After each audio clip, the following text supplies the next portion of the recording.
Coming up on WEBN Sports, the New England Patriots and the Baltimore Ravens battled it out in Baltimore on Sunday. Find out how Lamar Jackson and the Ravens handed Tom Brady and the Pats their first loss of the season. And find out how backup quarterback Matt Moore led the Kansas City Chiefs to victory over the Minnesota Vikings. From Boston, this is WEBN News.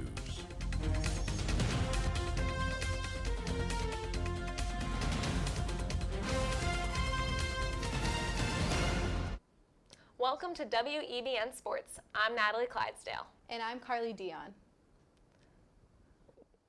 We begin tonight in Baltimore. Tom Brady and the Patriots brought their undefeated record to Baltimore to take on Lamar Jackson and the Patriots. Would the young Jackson get the best of the veteran Brady? To the highlights we go. Lamar Jackson and the Ravens back from their bye week to take on the undefeated Patriots.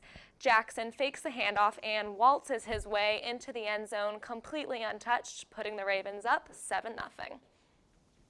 Second quarter, Jackson hands the ball off to Mark Ingram, who gets a couple of good blocks, and he finds a hole.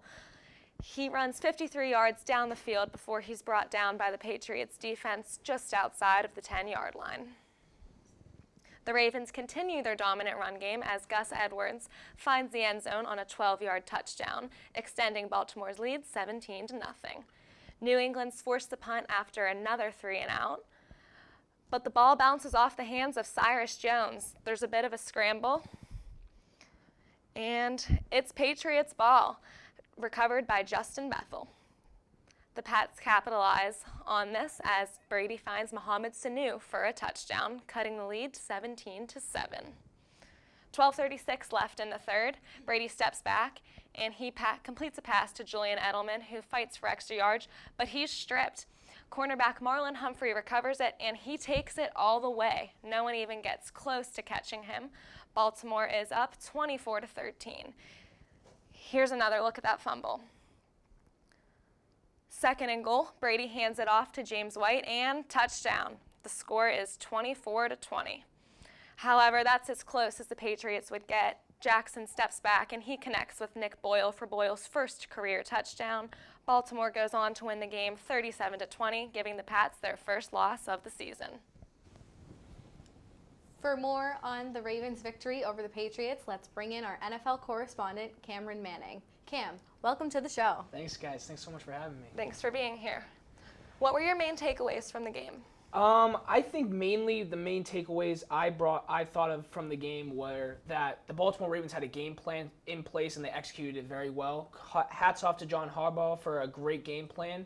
They ran the ball effectively. Their defense did a bend, don't break mentality. They kept Lamar Jackson on the field. They had a lot of offensive possession, which I really think is helpful because the only way to beat the Patriots is to keep that elite quarterback Tom Brady off the field.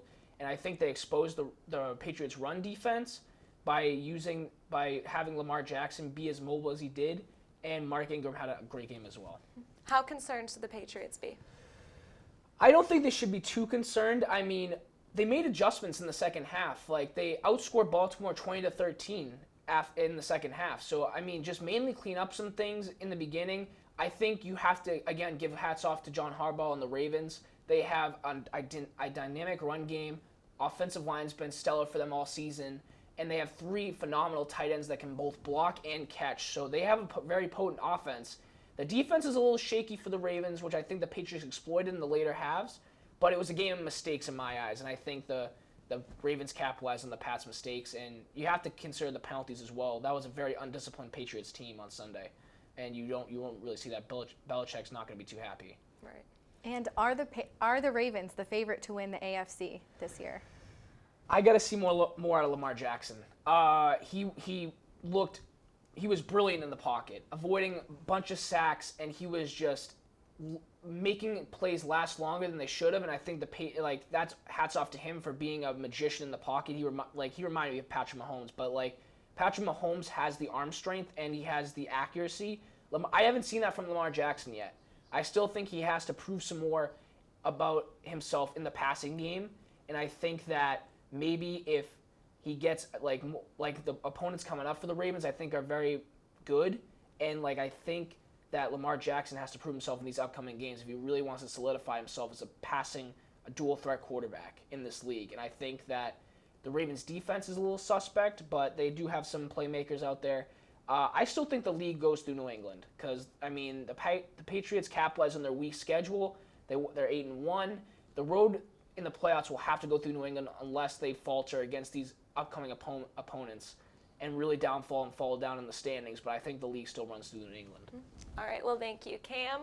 Coming up on WEBN Sports, find out how one woman inspired everyone at the New York City Marathon. We will be right back. Welcome back to WEBN Sports. The Chiefs and Vikings came into their matchup last weekend with chips on their shoulder. The Vikings struggled in a win against the Washington Redskins last week, while the Chiefs are coming off a home loss to the Green Bay Packers, who came out of Week 9 feeling good about themselves. To Arrowhead for the highlights. Starting out strong in the first quarter, Kansas City scores first when Tyreek Hill just barely catches a 40-yard pass by Moore for the touchdown. With the score tied 10-10 in the third, Cousins makes a 16-yard pass to Amir Abdullah for the touchdown. At 2nd and 4, Damian Williams manages a 91-yard touchdown with no Vikings in sight, giving the Chiefs the advantage 17-16.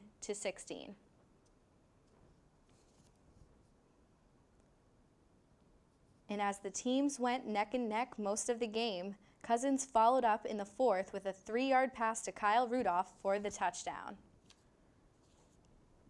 And with just under 5 minutes left, Moore fires a deep shot down the field to Hill for a gain of 41 yards.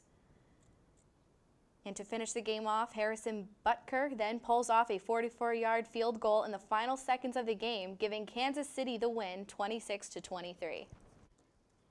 It was a battle of top 10 teams in the SEC. Number 8 Georgia traveled to Gainesville to take on the 6th-ranked Florida Gators, who would keep their college playoff hopes alive. 3rd and goal, Jake Fromm fakes the handoff and finds an open Dominic Baylock, who dives his way into the end zone, extending the Bulldogs' lead 10-0. Florida down by 13. Kyle Trask scrambles, and he completes a touchdown pass to Van Jefferson. Jefferson is able to hang on to the ball despite the pass interference. 1st and 10, Fromm has time. He finds a wide-open Lawrence Cager, who easily runs 52 yards into the end zone. The Bulldogs are up 24-10. 3:15 left to play. Trask runs to his right and connects with Freddie Swain for the 2-yard touchdown, cuts Georgia's lead to only 7 points. 3rd and 7, Fromm steps back, and he finds tight end Eli Wolf for a 22-yard gain.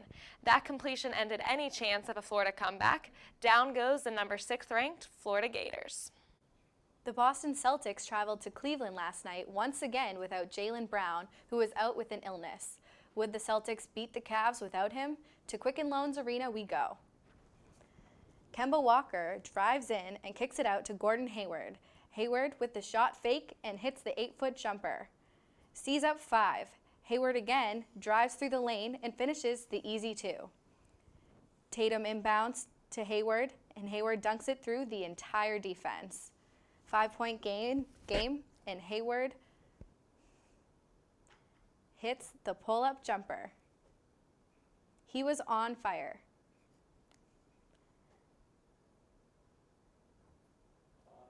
Kemba Walker in transition throws the alley-oop to Hayward, and he lays it in. Kevin Love finds Tristan Thompson cutting through the lane, and he finishes the left-handed hook shot. 3-point game, Kemba Walker nails a 3-pointer and extends the Celtics lead. Darius Garland has the ball, passes to Thompson, who finds Colin Sexton wide open for the 3. Walker tries another 3, but no good. But Hayward gets the rebound and lays it in. And the Celtics win it 119-113. Moving on to the NHL, the Boston Bruins and Pittsburgh Penguins faced off in one of the best games in the early part of the season. See how the Bees were able to knock off the Pens in a wild game. The Bruins off to an early 2-0 lead. David Pastrnak takes it himself and he shoots, make it 3-0 with 15 minutes left to play in the second period. The Pens were able to cut their deficit only to 1. Evgeny Malkin has the puck. He spins and finds Brian Rust, who finds the back of the net. It's all tied up 3-3. The clock's running down in the second. There's a bad pass. John Marino gets the steal, and he takes it himself. Right past to Locke, and the Pens are up 4-3. Brad Marchand with a nice little move. He passes to Torrey Krug. He scores off the slap shot, and the Bees tie it up once again, 4-4 with just under 12 minutes to play. Marchand skating down the left side of the ice, scores on an unassisted goal, and the Bruins take back their lead. Marchand would go on to score again, and Boston ends up winning the game 6-4. This week's Moment of the Week comes from the New York City Marathon. In 2016, Hannah Gavios injured her spinal cord after falling 150 feet from a cliff in Thailand while she tried to escape from a man who was assaulting her. Gavios was paralyzed and told she might never walk again. The Astoria, New York native, wouldn't let that stop her. After finishing the 2018 New York City Marathon is about 12 hours. In 2019, she came back for more. Here is Gavios crossing the finish line. This is Hannah making her way to that TCS New York City Marathon finish line. Let's give her a warm welcome.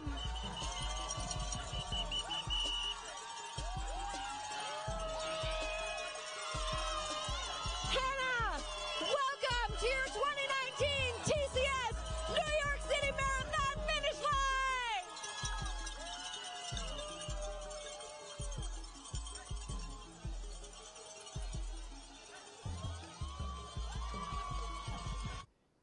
Gavios says she won't stop at running marathons. Her goal is to climb Mount Kilimanjaro. Next, what an inspiring story. WEBN Sports, we'll be right back. Welcome back to WEBN Sports. Los Angeles is looking like the Lakers of old, with LeBron James and Anthony Davis averaging over 25 points a game in the team's first 6 games. They are the first Lakers duo to accomplish this since Shaq and Kobe did so in 2001. After an injury-riddled 2018 season, LeBron is reminding people of who's king of the parquet.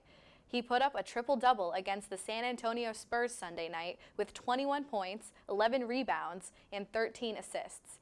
AD contributed with 25 points, 11 rebounds, and 6 blocks. After a dismal 2018 season that saw them miss the playoffs entirely, they look to be the team to beat in the Western Conference this year. 20-year-old Luka Doncic has a basketball IQ well beyond his years. After Dallas's 131-111 win over Cleveland Sunday night, he joined Oscar Robertson as the only other player in NBA history to have back-to-back games with at least 25 points, 10 rebounds, and 15 assists. He also passes Jason Kidd for the most 25-point triple-doubles in Mavericks history. The Washington Nationals won their first World Series on Wednesday, and DC threw a celebration 95 years in the making. The Washington faithful turned the National Mall into a sea of red just to get a glimpse of their beloved Curly W's hoist their new hardware. There were emotional speeches from players, including Fall Classics MVP Steven Strasburg, who said that they were pulling for each other every single day.